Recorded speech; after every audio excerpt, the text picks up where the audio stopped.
안녕하세요, 여러분. 재테크하는 월급쟁이입니다. 한 번도 경험하지 못한 하락장, 더 빠르게, 더 강하게 다가온다. 궁금증 문의는 아래 메일로 해주시기 바랍니다. 모든 투자의 책임은 본인에게 주어지며, 본 내용은 투자의 참고 자료로만 활용하시기 바랍니다. 네, 7월 3주차 매수자 동향 지수입니다. 2001년부터 매수 우위 지수입니다. 서울 같은 경우는 지금 31.1, 근래 한 5, 6년 동안 지금 최하입니다. 그렇죠? 2019년도에 잠깐 20 근처에 전국적으로 왔었는데, 그때 빼고 지금 전국적으로 지금 매수 우위 지수가 하락하고 있습니다. 서울이 31.1, 지난주 32.2보다 더 낮아졌죠. 매수자가 없다는 얘기입니다. 인천이 20.8, 고개광역시, 광주가 34.4로 가장 높고, 부산이 21.6, 대전 19.6, 울산 19.4, 대구 14.1. 이때가 지금 2012년도 전국적으로 가장 낮을 때 약 한 10 언더 이때. 그리고 전체 전국 서울, 광북, 강남, 광역시, 수도권은 그 당시에 전부 다 20 언더였습니다. 지금 이제 조금만 더 내려오면 되죠. 이 상태가 약 한 2, 3년 정도 계속 지속이 돼야 됩니다. 지금 기울기를 보면은 역대 어느 때보다 지금 가파릅니다. 그렇죠? 지금 이때만 보더라도 이때 기울기랑 이때 기울기랑 한번 비교를 해보십시오. 이때는 이렇게 완만하게 왔죠. 이때는 지금 이 기울기가 아주 가파릅니다. 여기서 지금 이 10, 20, 요 근방에 지금 도달할 때 굉장히 좀 속도가 빠를 것 같습니다. 그래서 주차별로 좀 더 지역을 세분화해서 보면 서울이 지금 계속 빠지고 있죠. 계속 빠지고 있습니다. 31.1, 광주 정도만 좀 스테이블한 상태고, 나머지 울산 19.4, 울산도 계속 이렇게 빠지고 있죠. 인천 20.8, 파란색 인천, 대구, 대구도 초록색인데 계속 바닥에서 지금 헤매고 있습니다. 이 상태가 좀 계속 유지가 돼서 조금 더 빠져야죠. 10 언더로 다 빠지고 그 기간이 한 2, 3년 정도 지속이 되면 급매물들이 나오고 가격이 하락, 완전히 하락, 안정화되는 추세가 나올 겁니다. 지금 전국 매수 우위 지수를 좀 그래픽화 시켜보면 지금 전국 매수 우위 지수 매도자가 많은 것이죠. 약 63.5%. 초록색이 이게 매도자가 많은, 그렇죠? 그리고 비슷한 매수자가 많으면 이 정도밖에 되지 않습니다. 그래서 매수 우위 지수는 100을 기준으로 100보다 훨씬 낮게 되면은 매수 우위 지수가 100보다 낮게 되면은 이제 매도자가 많은 것을 나타내는 것인데 지금 매수 우위 지수가 전국적으로 41, 40.1이다. 그렇죠? 이렇게 나타나고 있습니다. 그래서 좀 요 지수가 그래프로 좀 나타낸 게 요 그래프죠. 전국적으로 그래프를 보더라도 다 팔았습니다. 파란 것은 약 한 80 언더죠. 이것을 연도별로 좀 비교를 해보면 매수의 지수 100 언더, 100 언더가 매도자가 많은 것입니다. 2020년 6월, 6월 기준으로 하면 서울이랑 충북을 기준으로 매수자가 이제 많아지기 시작해서 이때 하반기 때 이렇게 가격이 올라왔죠. 21년도도 보면 충북, 경기, 강원 이 지역을 해서 이렇게 이 당시에는 매수자가 많아서 올라왔었는데 지금은 전국적으로 완전히 초록색입니다. 매수자가 없다는 얘기죠. 다 매도 지금 우위라는 그런 시장입니다. 과거랑은 지금 상황이 완전 틀립니다. 부동산 심리 중에서 매매 가격 전망 지수. 앞에 이 데이터는 지금 현재 매수자들의 심리. 그러니까 매수자가 없고 매도자만 많다. 이것을 근거로 해서 미래의 가격이 어떻게 될 건지 미래 가격을 예측한 겁니다. 100보다 높으면은 가격이 올라갈 거다. 100보다 낮으면은 파란색으로 해서 가격이 낮아질 거다. 이것을 예측한 건데 지금 가격 전망 지수가 78. 78이면 여기죠. 파란색. 가격이 앞으로 떨어질 거다는 예측입니다. 떨어질 거라는 예측을 나타내고 있죠. 전체적으로 다 팔았습니다. 그래서 지금 상황이 과거 3년간을 비교를 하더라도 3년간의 매매 가격 전망 지수 동일한 6월달을 기준으로 했을 때도 20년의 6월달에는 전부 다 빨갛죠. 앞으로 가격이 계속 오를 것이다. 하반기 때. 21년 6월달에도 가격이 계속 오를 것이다. 특히 서울 경기가 아주 뻘겋죠. 서울 경기가 아주 뻘겋습니다. 제일 가격이 많이 오를 거다. 그런데 지금 22년 6월을 기준으로 보면 서울 경기가 제일 파랗죠. 아주. 가격이 제일 많이 떨어질 거라는 것을 나타내고 있습니다. 강원만 좀 저평가돼서 올 하반기까지는 단기적으로 가격이 오를 것 같은데 아파트를 우리가 뭐 한 6개월, 1년 보고 사는 게 아니죠. 아파트는 한번 사면 적어도 뭐 3년, 5년은 보유를 하기 때문에 그런 측면에서는 앞으로 올 연말쯤 가면 강원도도 파란색으로 가지 않을까 그렇게 예측이 됩니다. 그리고 소득 대비 제가 아주 중요하게 생각하는 게 이 소득 대비 주택가격 그리고 주택구입 부담지수 두 가지를 아주 중요하게 생각하는데요. 소득 대비 주택가격을 보면 보통 저희 소득이 연 3%에서 5% 정도 이제 상승을 시키고 있고요. 저희 회사 같은 경우도 보면 연소득이 한 3%에서 5% 올해 같은 때는 물가가 많이 올라서 한 9% 이상 좀 소득을 높여줬는데 그 소득에 맞춰서 집값이 올라가게 되어 있습니다.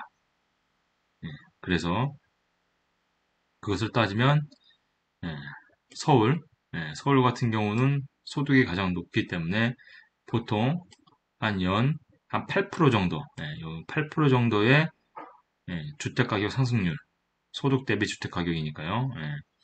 소득 대비해서 주택가격 상승률이 한 8% 정도 이렇게 됐었는데 지금 보면 19년, 20년, 21년 이때는 말이 안 되게 지금 너무 많이 올라갔죠. 지금 14%까지 올라서 퍼가 PIR이 14까지 올라갔습니다. 퍼센트라고 하기엔 좀 그렇고 PIR이 보통 8 정도였는데 14까지 소득 대비 주택가격이 너무 많이 올라갔다. 보통 예년 2019년 전에는 19년부터 많이 오르기 시작했지만 월급을 하나도 쓰지 않고 모으면 8년 정도 모으면 집을 샀는데 서울 같은 경우는 지금은 14년 여기 14기 때문에 14년을 모아야지 집을 살 수 있다는 겁니다. 14.4년 경기도는 11.2 인천은 10.2 과거 보면은 과거에는 한 8, 6, 7 정도였습니다. 서울이 8, 나머지는 한 6, 7 정도. 너무 많이 올랐죠. 그래서 이게 제가 생각할 때는 이제 금리 인상이 되고, 금리 인상이 되고, 2시 지금 되고, 이게 지금 가격이 좀 더 떨어져야 됩니다. 가격이 좀 더 떨어져야 돼서 한 8까지 정도 떨어져야 되죠. 요 정도. 요 정도가 돼야지 정상적인 가격입니다. 그래서 좀 더 정상적인 가격이 되려면 더 떨어져야 된다. 지금 그런 지금 현상이 보이고 있습니다. 월간 선도 아파트 아파트 가격 지수를 보면 20년 10월부터 22년까지 가격이 계속 올라가다가 보면 22년 1월을 100으로 환산했을 때 이때부터는 가격 상승률이 둔화가 되죠. 그래서 선도, 월간 선도 아파트, 뭐 서울로 따지면 헬리오시티, 파크리오, 엘스 이런 아주 대장 좋은 아파트들입니다. 좋은 아파트들조차도 올 1월 기준으로 해보면 약 1%에서 0.6% 정도밖에 가격이 오르지 않았다. 나머지 주변 다 떨어졌죠. 뭐 동탄이라든지 또는 저기 서울의 노원구, 뭐 강북 이런 데는 다 떨어졌고 월간 선도하는 아파트들도 이렇게 힘을 못 쓰고 있다. 그래서 이런 것들을 좀 전체적으로 정리를 해보면 전국적으로는 아파트 값이 마이너스 0.05%, 전세는 마이너스 0.02%, 그리고 서울만 따졌을 때 서울도 마이너스 0.02로 이제 마이너스로 돌아섰습니다. 전국적으로 다 마이너스로 가격이 지금 엄청나게 가파르게 떨어지고 있죠. 그렇지만 지금 서둘 때가 아닙니다.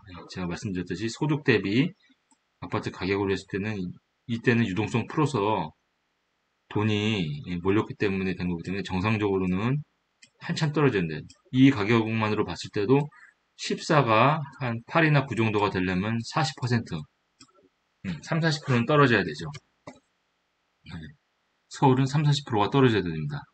지금 고가 대비해서 나머지 지역들도 그렇고 그래서 지금 계속 가격이 떨어지고 있기 때문에 매주 공부를 해야 된다.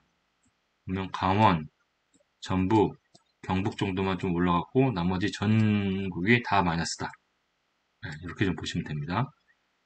서울도 전세 가격이 마이너스 0.01%, 그죠? 그리고 인천을 제외한 5개 광역시 마이너스 0.03%, 울산 0.03%, 광주 0.01%, 부산 마이너스 0.01%, 대전 마이너스 0.05%, 대구 마이너스 0.1%. 각각의 상승과 하락을 보였습니다. 중요한 것은 서울도 이제 마이너스 0.02로 하락으로 돌아섰고 특히 이 하락세가 아주 가파르다. 그렇게 좀 생각을 하고 계시면 될 것 같습니다. 경기 인천, 경기도는 지금 서울의 위성도시, 동탄, 안양, 광명, 과천 할 거 없이 지금 다 마이너스 돌아서서 마이너스 0.08, 인천은 마이너스 0.13. 이제 시작한 겁니다. 서울이랑 지금 보면 화성도 마이너스 0.23, 광명 마이너스 0.24, 수원 마이너스 0.27, 오산 마이너스 0.37. 가격 하락폭이 아주 대단합니다. 이천, 파주 정도만 빼고는 다 하락으로 돌아섰다. 이게 3, 40%. 고점 대비 3, 40%는 떨어져야 된다. 제가 지난 방송에서 얘기했지만 예를 들어 동탄역 시범단지 주변에 뭐 우포안이라는 아파트 그게 최고 작년에 14.4억까지 거래됐는데 약 한 30%, 40% 정도 따지면 그렇죠? 30% 따지면은 한 9억 5천대 정도에서 거래가 되면 되고 약 한 40% 따지면은 8억 후반대 그 정도에서 하면 좋은 겁니다. 그런데 지금 한 10억 2천까지는 거래가 된 것으로 알고 있습니다. 약 한 20, 한 8% 정도 여기에서 한 10% 정도만 더 떨어져서 9억대 정도의 거래가 되면 그분은 좀 잘한 거라고 생각이 됩니다. 저한테도 제가 14억에 판 아파트를 똑같이 10억 5천에 사라고 했는데 제가 9억 5천으로 목표가를 불렀죠. 그랬더니 10억까지는 되는데 9억 5천까지는 힘들겠다. 지금 그런 상태입니다. 제가 보기에는 한 2, 3개월 이내에 목표하는 9억 초반대에 살 수 있지 않을까 그렇게 생각이 됩니다. 그래서 지금 제가 생각하기에는 하락폭은 엄청나게 가파른데 나중에 회복 기간은 굉장히 길어질 것으로 생각합니다. 왜냐하면 코로나 때처럼 돈을 이렇게 풀 수 있는 그런 여지가 없습니다. 그렇기 때문에 급격하게 지금 거품이 쌓인 게 빠지면 나중에 회복되는 데는 좀 시간이 많이 걸릴 것이다. 이렇게 판단을 하고 있습니다. 전세 전국을 보더라도 전세 전국적으로는 마이너스 0.02% 하락. 수도권, 광역, 전국 다 마이너스로 하락하고 있죠. 지금 유튜브에 부동산 전문가라는 분들이 나와가지고 5월, 4월 이럴 때 7, 8월 가면은 전세 대란이 일어나서 전세가가 폭등할 거라 그렇게 얘기했는데 저는 한 7, 8개월 전부터 절대 그럴 리가 없다. 데이터로 설명을 해드렸죠. 네. 전세가가 지금 전세가의 플러스 마이너스 5% 내에서 거래가 될 것이다. 네. 그리고 그것은 안정화를 뜻하는 거기 때문에 매매가 폭등은 없을 것이다. 네. 그렇게 예측을 해드렸고 다 맞고 있습니다. 절대 유튜브 상의 전문가라고 해서 뇌피셜로 얘기하는 거 듣지 마시고 이건 데이터로 확인하시기 바랍니다. 전세 서울 전세 가격 변동률 마이너스 0.01 굉장히 안정돼 있죠. 전세 가격이. 그리고 구별로는 공급량에 좀 문제가 있을 수 있기 때문에 구별로는 뭐 마이너스 0.09% 동작구, 영등포구 0.06%, 금천구 0.06% 정도 오를 수 있고 성동구, 광서구, 뭐 광북구, 서대문구 이런 쪽은 마이너스죠. 하지만 전체적으로는 마이너스다. 경기 인천 전세도 마이너스 0.05%로 전체적으로 하락이 돼 있다. 인천, 평택 이런 것만 빼고 전세값도 다 안정이 돼 있다. 그렇죠? 수원 마이너스 0.22, 동안 마이너스 0.12, 광명 마이너스 0.12. 절대 아파트가 8월 이후에 뭐 폭등을 한다거나 전세가 폭등을 한다거나 그런 일은 전혀 없습니다. 그리고 저희가 아파트 가격을 설명할 때 인구수보다 이제 가구수를 많이 따지는데 앞으로는 인구수도 좀 고려를 해야 됩니다. 이제 노령화 사회가 되고 노령화 사회가 되면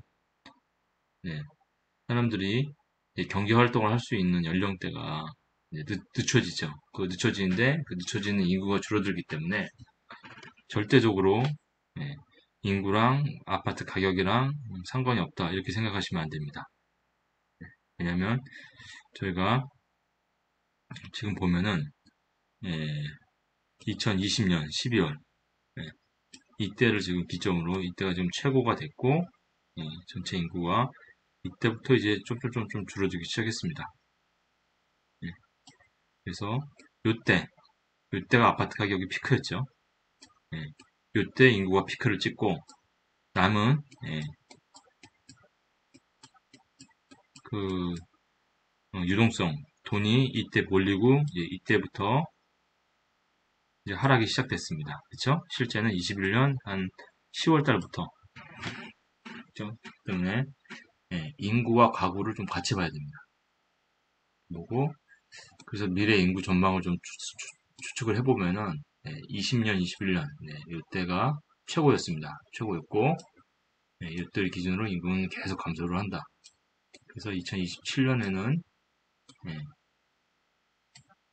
2070년에는 3,700만. 참 문제가 심각하죠. 20년 후만 내다봐도 약 18년 후만 내다봐도 이 정점일 때 대비해서 약 한 1,000만 명. 그쵸? 5,100만 명에서 5천만 명이니까 약 한 100만 명이 빠지네요. 계속 인구가 하락하기 때문에 부동산 투자도 이런 정도 좀 고려를 하셔야 됩니다. 가구 현황. 이제 가구를 보면 가구가 가장 많을 때가 지금 2020년이죠. 이때가 많았고 2020년 이후에 지금 데이터는 아직 없습니다. 전체 가구를 보면 2020년이 약 2,090만. 자, 아까 전에 인구가 5,100만에서 2,090만이니까 한 40%가 이제 인구수의 가구수가 되는 거죠. 이게 이제 1인 가구가 많이 늘어날 테고 그렇게 인구는 주는데 1인 가구가 늘어나는데도 한계가 있겠죠. 사람이 태어나지는 않고 노령화되면서 오히려 돌아가시는 분들이 많기 때문에 그래서 1인 가구가 늘어나는데도 한계가 있다. 그래서 집값과 인구 그리고 유동성, 가구, 현재의 경제 상황, 공급, 수요 모든 걸 다 고려를 해야 됩니다. 그래서 앞으로는 2020년, 21년 같은 급격한 아파트 가격 상승은 생각하기 힘들다. 물가 상승률보다 조금 높은 수준, 1, 2% 높은 수준의 가격이 올라가면 좀 합당한 수준이다. 이 정도로 생각하시면 될 것 같습니다. 여러분, 매진말입니다. 당시 배제고등학교 1919년 3월 1일 당시 배제고등 보통학교 2학년이던 김동혁은 독립선언서를 계속 배포하여 만세 시위에 참여하다가 체포되어 모진 고초를 겪어야 했습니다. 재판장에서 김동혁은 일본 판사에게 당당하게 말했습니다. 나는 조선 사람으로서 반드시 해야 할 일을 한 것이다. 그것은 좋은 일도 나쁜 일도 아니다. 그저 당연한 일일 뿐이다. 1919년 3월 5일 당시 경찰이던 정호성님은 경찰관 옷을 벗고 자신의 피로 그린 태극기를 들고 10살째 딸이 다니고 있는 학교에 들어가 힘껏 외쳤습니다. 대한독립만세. 그 외침을 들은 정호성님의 딸과 어린 학생들이 뒤를 만세를 외쳤습니다. 체포된 정호성님은 일본 검사에게 당당히 말했습니다. 삶에 쪼들리고 있는 2천만 동포를 구하기 위해 각오하고 한 일이니 목숨이 아깝다고는 생각하지 않는다.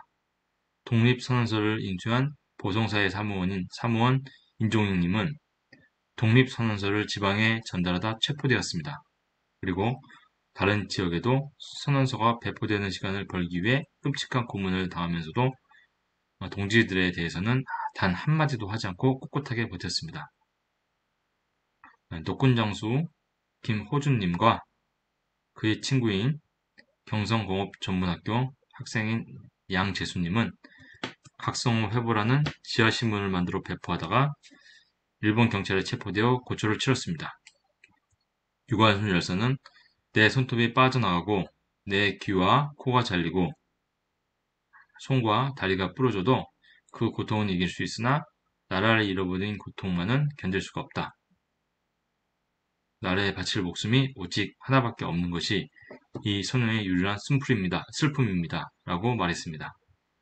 안중근 의사는 내가 죽은 뒤에 나의 뼈를 하얼빈 공 옆에 묻어두었다가 나라를 되찾거든 고국으로 옮겨다오. 나는 천국에 가서도 마땅히 우리나라의 독립을 위해 힘쓸 것이다.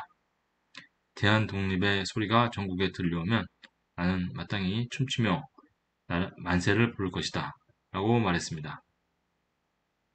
슬픔이 가득했던 일제강점기는 대한독립 만세라는 말 한마디를 외치기 위하여 목숨을 걸어야 했던 어두운 시기였습니다.